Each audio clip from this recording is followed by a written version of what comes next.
Hello and welcome to Sincerely Elvis Presley. I'm Sean. Whether you're new to the channel or a regular viewer, thank you for tuning in today. I appreciate it. And so we arrive at Elvis's fourth and final film of the 50s, the magnificent, the majestic King Creole. Now, I said before that, my favourite Elvis movie tends to fluctuate. Sometimes Loving You will be at number one, sometimes Jailhouse Rock, sometimes King Creole. I think on balance, King Creole probably stays in the number one slot for more than all the others. And that's simply because, in my mind, it's the perfect movie. Maybe not the perfect Elvis vehicle. Wind back to Loving You, I think I said that for me, that's the encapsulation of the rebel Elvis in the 50s. But to me, King Creole is the perfect movie. It's just got everything. It's just an all-round great movie. And Elvis gives a phenomenal performance. There were such sort of shades there, that confused teenager. All right, if you were going to be picky, you could argue that, does he really look like he's in high school? I know he's been kept back a few years, but he looks a little bit older. But hey, that's Hollywood, isn't it? But his performance, this frustration that he embodies, the classic line when he smashes the two bottles and says to the hoods, "Now you know what I do for an encore." The way that he challenges Maxie Fields and jumps up on the stage and goes into trouble. It's just for me. It's like a Hollywood noir, and Elvis just plays it pitch perfectly. I just don't think you can better King Creole in terms of Elvis's movie career. For me, it's absolute pinnacle. And it's also, evidence that Hollywood was prepared to take Elvis seriously. They gave him a bona fide, director in Michael Curtiz, who directed Casablanca with Humphrey Bogart. You've got a sterling cast. You've got Walter Matthau, Carolyn Jones, Dean Jagger, Vic Morrow. So he's given, a great cast of actors around him. The script is taken from Harold Robbins, A Stone for Danny Fisher. It's just brilliant. It's just brilliant. I think most of us would agree that King Creole is a fantastic film, and one which saw the end of that period of Elvis's career. Obviously, he then went into the army. In fact, he had received his draft notification on December the 20th, 1957, and he had to write to the draft board to ask them to defer his induction into the army, because he was due to go in January, but it was January to March that he was due to shoot King Creole. So he had to write to the draft board and ask for a deferment so he could meet his commitments of filming this movie. And thank goodness he did.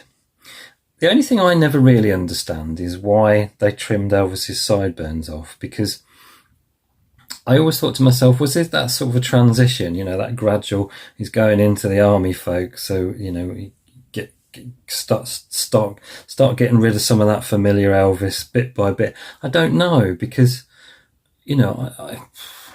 Danny Fisher could easily have had sideburns, couldn't he? Or did they think if he had sideburns that would make him look less like a high school kid? I don't know. But yeah, I suppose that was the only thing that had really changed in his looks in that movie, is that the sideburns were gone. So the movie itself, how do you watch it? What I'm going to say? Blu-ray, only way to go. This is the premium collection, Paramount, absolute sterling picture quality. This is down, it's 1080p, but it's down from a 4K transfer. It even says on the back, presented here, newly remastered from a 4K transfer. Why they didn't give us a physical release in 4K, not entirely sure, but this is fabulous. It just looks fantastic. And yeah, there's no better way to watch it than Blu-ray. It's the way to go. So the music of the film, well, I think what you see is this, it's set in New Orleans. So there's this attempt to give rock and roll a sort of Dixieland backbeat, if you like. It's got this sort of Creole flavour behind a lot of the songs, and I think it works magnificently. The two blend together seamlessly, and I think, you know, King Creole, Dixieland rock, Trouble itself, just that blending of those two worlds, fantastic. And it shows really that even going forwards, there was quite often this conscious attempt with Elvis's movies to give, if they were set in a particular location, to give the music a particular flavour. Love Me Tender, you'd got that kind of Civil War feel. King Creole, we get the Dixieland feel. Fun in Acapulco had a sort of Spanish-Mexican type feel. Harem Holiday, Scare 'em had almost an Arabic feel to some of the melodies and the structures. So at least there was often this, well, you know, we're going to put him in this particular locale, so let's kind of infuse the music with that. So the soundtrack itself is a absolute stone cold classic soundtrack. King Creole, As Long as I Have You, Hard Headed Woman, Trouble, Dixieland Rock, Don't Ask Me Why, Love a Doll, Crawfish, Young Dreams, Steadfast, Loyal and True, and New Orleans.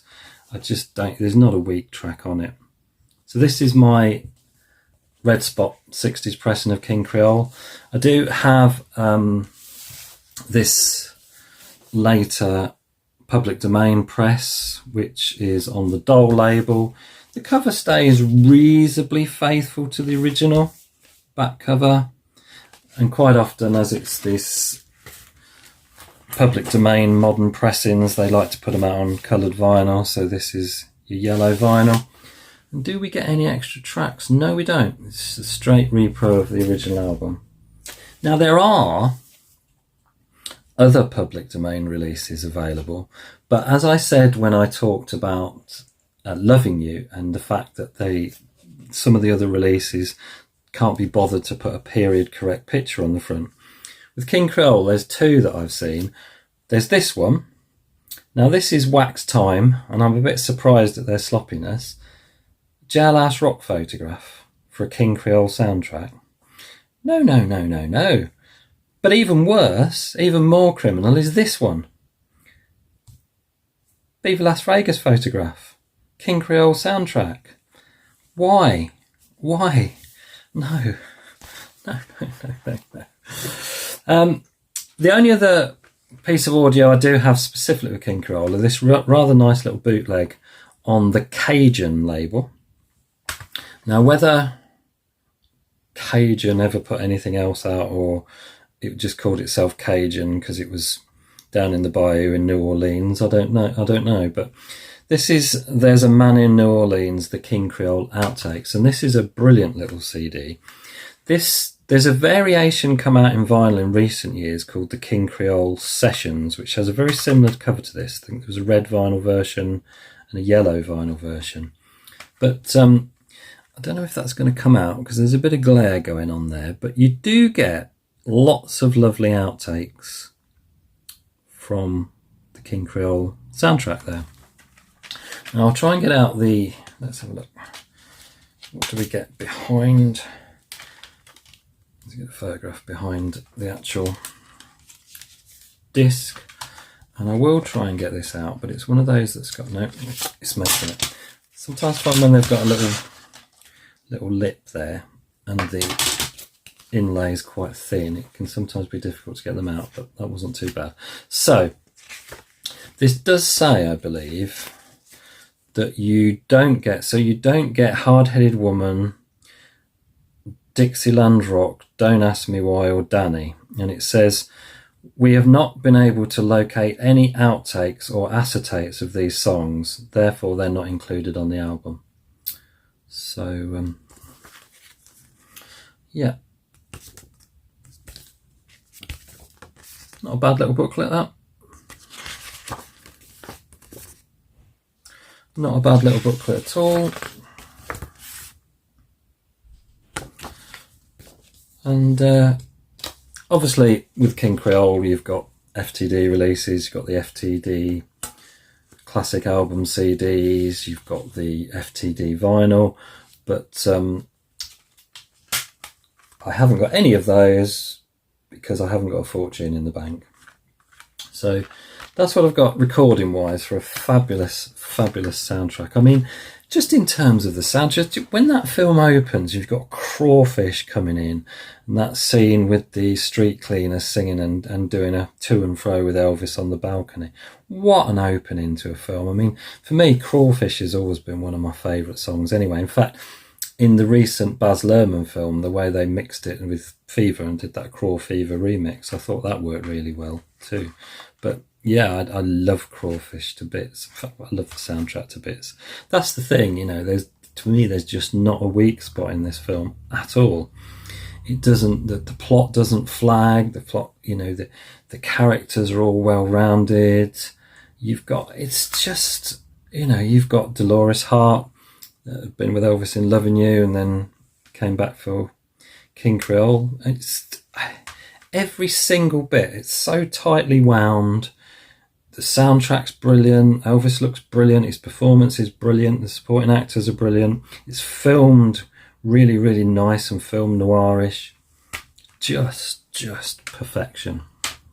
You may have gathered I rather like King Creole. Now, books that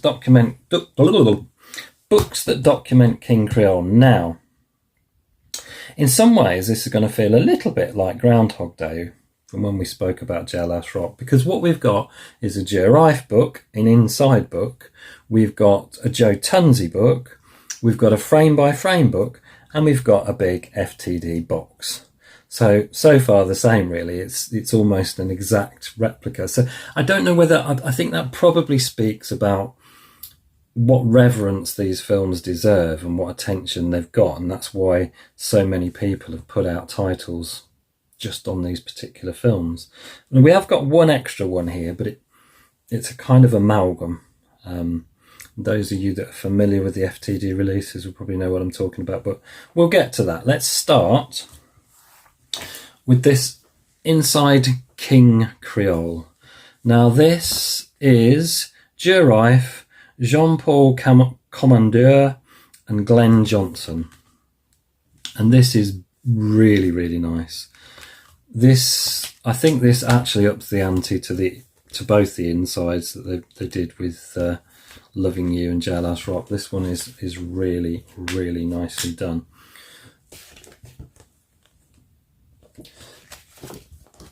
As with these titles that I spoke about before with the two other insides, they do turn up,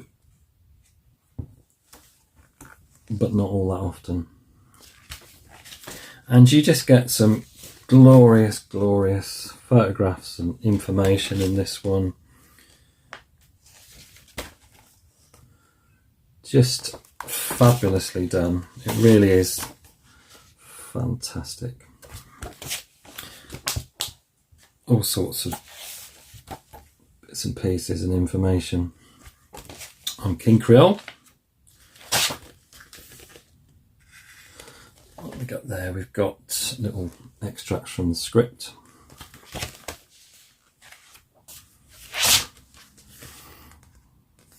I think they're the relevant bits of the script. Yeah, they're the relevant bits of the script from what they're pulling out the photographs from. So there's the scene with Danny and Ronnie outside of his school.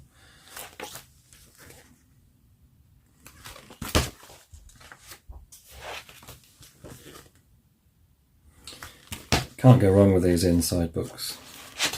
If you get the chance to pick one up and you haven't got them, they're just top notch.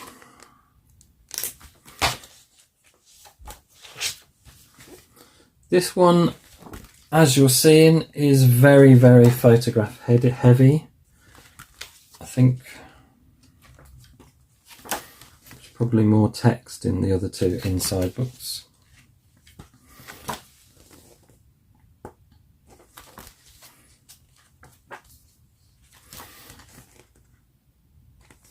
So, not packed with information and details. Oh, what have we got here? We've got some sort of promotional pieces from the time. I think I saw a couple of cartoons there.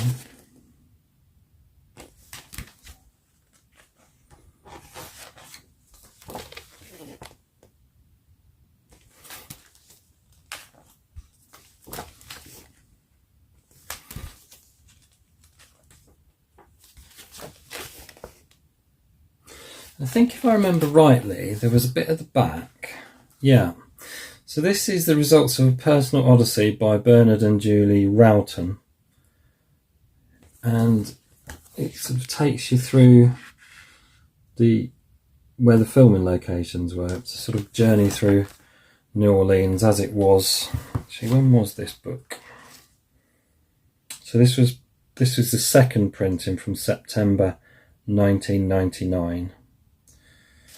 So in 1999, this goes through New Orleans at the time and pulls out some of the filming locations, give you some details of where they are. So that's a really nice little addition at the back there.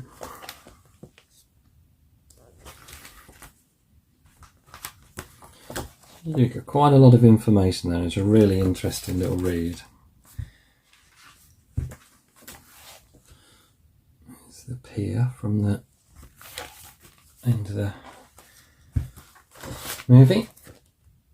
So, inside King Creole, really nice little appetizer, shall we say, and that's not doing it down because it's a great little book.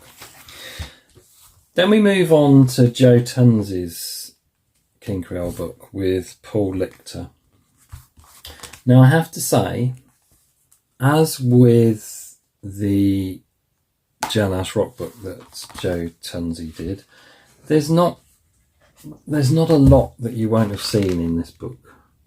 It does pull out quite a lot of familiar photographs, I have to say.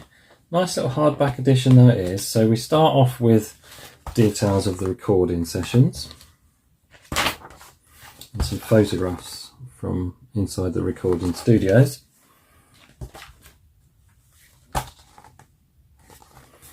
Which are nice to have. And then we get a chapter on song scenes.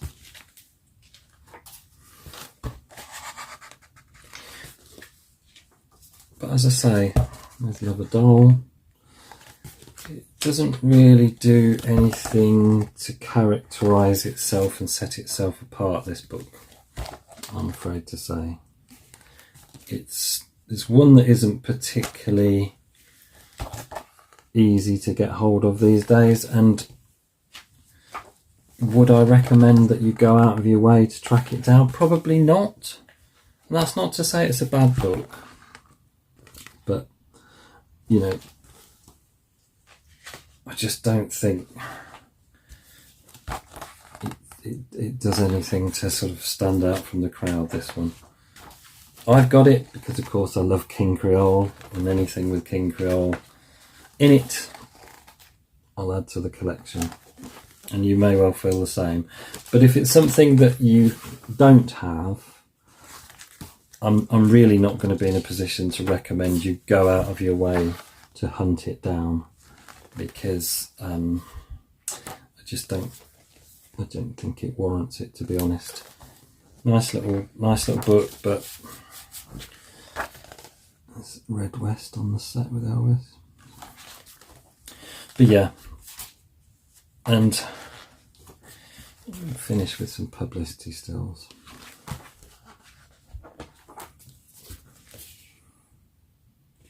So yeah, Joe Tunzi, King Creole, nice little book, but I wouldn't say it's essential. Whereas, spoke about Jailhouse Rock frame by frame last time, and this was the only other one that came out in what was going to be a series, but it does it so fantastically that I would say, from my point of view, this one would rank as an essential purchase. You will see it from time to time, and if you do, I'd heartily recommend you get your hands on it, because just like the Jailhouse Rock frame by frame, this sort of ups the ante in terms of what its visual presentation and its layout. It's an absolutely gorgeous book, absolutely gorgeous, really does the film justice. What's in Dolores' heart? There's the opening crawfish sequence. Just that the layout and like the way that it's like an old paper behind it, and it's just so beautifully put together. You know, the graphic design on both of these frame by frame books, I think, is just fabulous.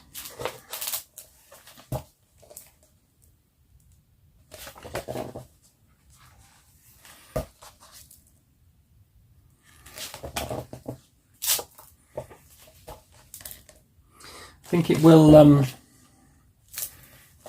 set you back upwards of £100 or so these days, but I'm going to say it's one that if you don't have and you do come across, it's creaking nicely, then I'm going to say if you're a fan of this era, if you're a fan of this movie, you will love this book because it is very special. Oops. I've gone racing through. Did I just show that page? No idea. Just the photography. Just the stills that they managed to pull out. Awesome. It is the layout is actually a little bit different to the Jailhouse Rock one, but you still get that same approach where every single page you get layer upon layer of photographs, bringing the movie to life, if you like. Just fantastic. Look at that.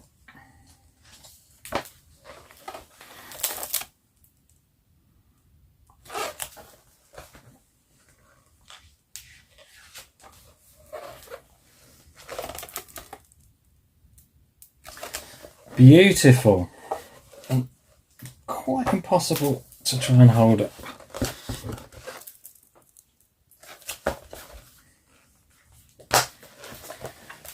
There we go. Fantastic. And yeah, I mean this weighs in at nearly 450 pages. So it's quite a hefty tome. It really is brilliant.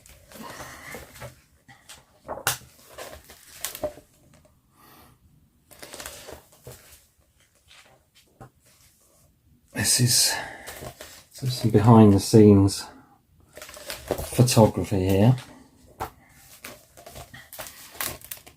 Just a fantastic record.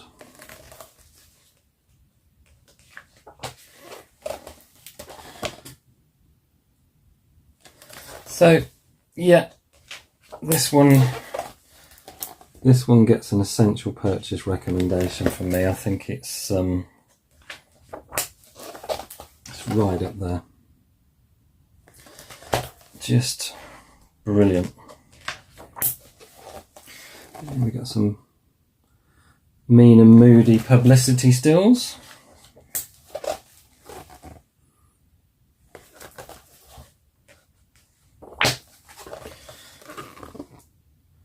Look at that.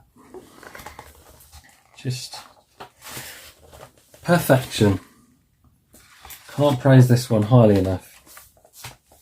If you don't have it in your collection and you do see it, don't hesitate with this one. It's brilliant. So I said this this is a sort of half amalgam, halfway house, if you like. So when you think about the inside, the making of Jailhouse Rock, the FTD set, what we got there were two books. We got a book with the music, the making of the soundtrack, and then we got a book with the making of the movie itself. Now what happened this time is that when FTD were doing books in this kind of format, their early books, which were in this sort of size, they brought out this King Creole the music. So this was 2010. So we're talking 15 years ago now. So what you got is you've got your CD, as you would get with your FTD books, of course. And although this is Paul Granlund and Ernst Jorgensen did this, but what you find is, we've got, so the CD track listing, we get the original album and we get bonus material. So we get Danny, take 10, we get As Long As I Have You. So we get some alternate takes, King Creole take 18, Steadfast Loyal, True undubbed version. So CD does give us the original album, and then we get selected outtakes as bonus material. But what this book does differently, I think, to the vast majority of FTD books, it doesn't really give us much narrative. We get a bit about the recording sessions on the first few pages, get some background, the dates, the musicians, lots of details of the recording sessions. So we get a few pages in, and we do get some annotation. We do get to know who's involved in the recording sessions. But then that's it for text. The rest of it's a photo book of the recording sessions.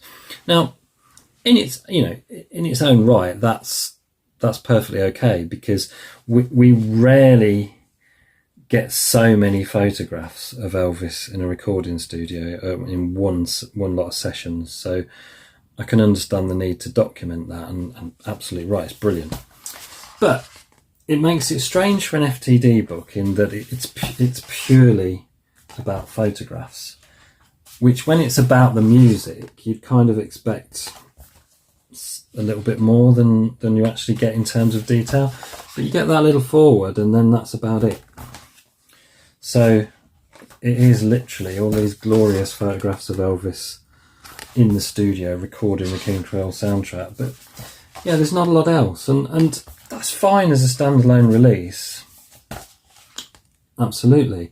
But when you get the making of the music in the big box sets, you get more than just photographs. So I suppose what I'm getting at is, it felt, when this came out earlier this year, the making of King Creole set, that they didn't do a separate book on the music because they probably thought, well, we've already released one on the music.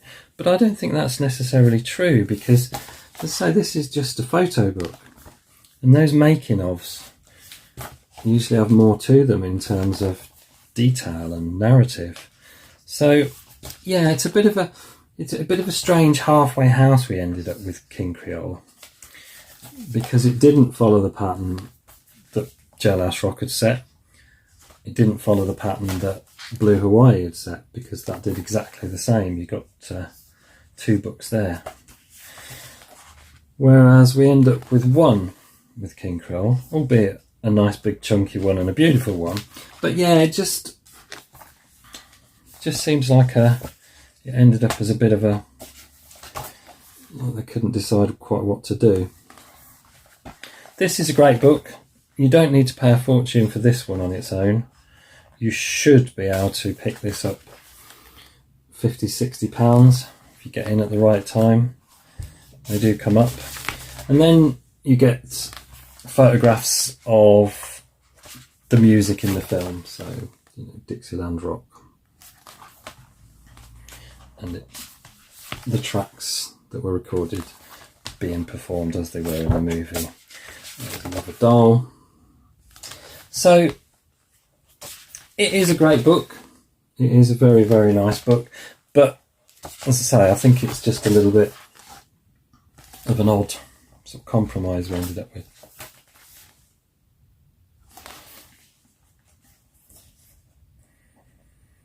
But yeah, still well worth having. but a bit of an anomaly in the FTD series, really. A few behind the scenes photographs. So yeah, absolutely primarily a photo book with a CD with it. Great photo book, nonetheless. Right then, let's have a look at this then. So here we have the King Creole, the Making of King Creole box set that was supposed to come out at the end of 2024. I think a few people were lucky and managed to get theirs, but as ever, FTD, their planning seems to be completely shot, and they seem to want to cram things around the Christmas period but never allow enough time for shipping and for people to get them from the dealers. It's almost like they don't understand how Christmas works. It's a busy time of year, guys, and you're shoving stuff out with a few days left.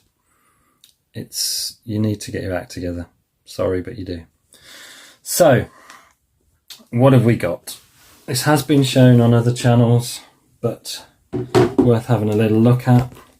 I'm going to start with a criticism, I'm afraid. So, the first little folder we get is concerning the music. Okay, and they're the tracks we get. So when you open it up, I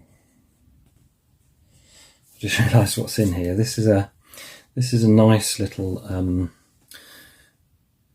flexi disc that was issued by the Memphis Mansion, and this was a really nice little gift. So I bought this from Adrian at Elvis for Sale, and when mine was delivered, I got that as an extra little gift, which I just thought was a really nice little touch. So thank you very much for that. So what do we get? Right. Okay, this is my niggle. You can see that this is meant to be a cutout because it's got little scallops each side. So they've obviously designed this so that, because this was a nice idea. What they did, they gave us a replica of the Japanese King Creole album. Not too accurate in a replica in the fact that this is a 10-inch and the original was a 12-inch, but you can see why they did that to fit in the set. Fair enough. I mean, and it is nicely done. But they have put this, because if you think of the Jailhouse Rock with the single in it, the single sits nicely in its sleeve. It just houses nicely. This doesn't fit. So it goes in one side, but they haven't made this cutout big enough. It's just not big enough for it. Like you can see, it's the record's bigger than the thing that houses it. So what you end up with was this perched precariously here, so that pretty much every time you open it, it falls out. So, you know, this set was £200. I'm sorry, FTD, but if you're going to charge that kind of money, have some attention to detail. You know, get your CAD design better, because that somebody there should be, you know, when you had a prototype, surely somebody should have gone, oh well, what you're supposed to do with that then, because that doesn't fit. So nice of you to give us this, nice design overall, but poorly executed, I'm afraid. As for the rest of it, there's your 2 CDs, there's the track list in there, and then you do get a King Creole film cell in there, which is a nice little touch. Nice little touch to have. I mean, overall, that is beautifully designed. I just wish a bit more care had been taken with that. Yep, there we go. So, the book itself. Now, you know, this is what you pay your admission for, and this is beautiful. It's beautifully put together. It's David English and Paul Granlund. It's the usual level of quality. It's beautiful. So I've got no complaint, you know, and I haven't really got any complaints at all, but you know, sometimes if you're paying a really large sum of money, and this, you know, this is a huge sum of money, I know it's a quality product, but £200 for a book set with a couple of CDs is a lot of money. So I think you can expect some better quality control on the manufacturing, is all I'm saying. But overall, am I glad I've got this? Yes, I am. Am I glad they brought it out? Yes, I am. Next time they decide to do one of these making ofs, will I be getting it? Yes, I will. Because they are the Rolls Royce, aren't they? Let's face it. You know, look at everything we've seen. Yes, I think the frame by frame book is fantastic. It does a very different job to this one and does it exceedingly well. So I really think, you know, if I was going to say, providing your pockets were deep enough, if you wanted a fabulous visual record of King Creole and add to that a load of information that this gives you, if you got the frame by frame and this, you pretty much got it covered. Because this is exceptionally good. Exceptionally good. I don't think when Mr. English and Mr. Granlund get together and they get together with FTD to produce books, they put a foot wrong. They're just up there on another level, aren't they? On another level entirely.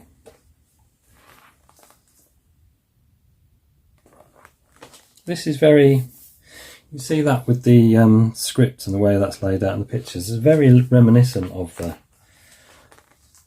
frame by frame book. Then I think I said before, I think at one stage I've never quite managed to get to the bottom of whether they were going to be FTD books, because obviously you've got Paul Granlund involved with them, or what the situation was. But as I say, these you know, there's some similarities in the way this is laid out, for certain. But it's not a duplicate. It's not a duplicate, I wouldn't say. There we go.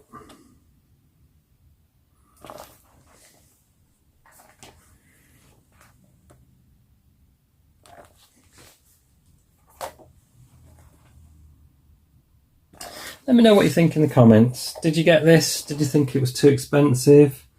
If you did get it and you had to wait until after Christmas because their timing was appalling, did that wait annoy you? What do you think?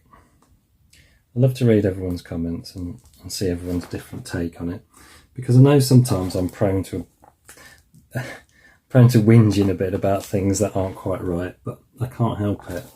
I just think, as I say, if you're expecting people to spend huge sums of money, you better get it right. You owe it to them. And whether that's getting it right with the timing, with the distribution, with how people get them, then yeah, you should really. But nevertheless, the making of King Creole will come with a hearty recommendation. It is limited to 2,000. So mine's 1151. So yeah, it won't be around for long and the price will go up. But that's the nature of FTD. I'm not sure why, because I'm pretty sure if further down the line they decided to, I don't know, maybe just release the book on its own without the extra bits with it, you know, they'd still get some really healthy sales, because it's just a fantastic product. But King Creole, for me, the pinnacle really of Elvis's Hollywood career. I don't think he would ever be given a shot like this again with such, you know, a top flight team of Hollywood people around him, which is a shame in some ways, absolutely. But you know, by the time 2 years after this, Elvis comes out of the army, the rebel's kind of gone anyway, isn't it? So this was a film that could only happen at this time, really. But it's just perfect. It's just is just fantastic. So, King Creole. Let me know in the comments what you think. Is it your favourite? Is there anyone that doesn't like King Creole? There may well be.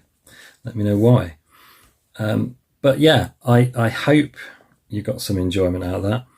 If you did enjoy it, it'd be great if you could give the old thumbs up a click. And if you haven't already, it'd be great if you can consider subscribing. I would really appreciate it.